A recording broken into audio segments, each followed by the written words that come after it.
এই রকম মশলাদার বেগুন ভাজা খেতে হলে প্রথমে শিলেতে বেটে নিন ধনে জিরে কাঁচা লঙ্কা আর আদা। তারপরে প্লেটে নিন কাশ্মীরি লঙ্কা, হলুদ, লবণ, মশলা আর সর্ষের তেল। এবার একটা বড় বেগুন নিতে হবে। দেখুন, কাটতে কাটতে কানা বেরিয়ে গেলেই সর্বনাশ। বেশ সুন্দর কিন্তু বেগুনটা হতে হবে। এরকম বড় বড় পিস কেটে নিয়েছি। মশলাটা ভালো করে এবার মাখিয়ে নেব। তারপরে বেগুনের মধ্যে এরকম চেপে চেপে মশলাটা মাখিয়ে নেব। মাখানো হয়ে গেলেই কাজ শেষ। খালি ভাতটা গরম গরম তৈরি করে নেবেন। তারপরে কড়াইতে সর্ষের তেল দিয়ে এক একটা বেগুন সর্ষের তেলে ছেড়ে দেবেন।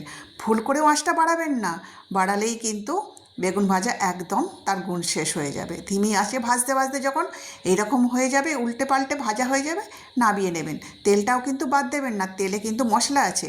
নামিয়ে নিয়ে একটু ধনেপাতা দিয়ে গরম গরম পরিবেশন করুন গরম ভাতে। দারুণ লাগবে। আজকে মেনুতে ছিল অরহর ডাল, ধনেপাতার চাটনি, পটল আলু ভাজা, আবার আলুও ভেজেছি, তার সাথে স্যালাড তো রয়েছে। নিয়ে নিলাম এই গরম গরম বেগুন ভাজা। কেমন লাগলো আমার এই মেনুটা অবশ্যই জানিও।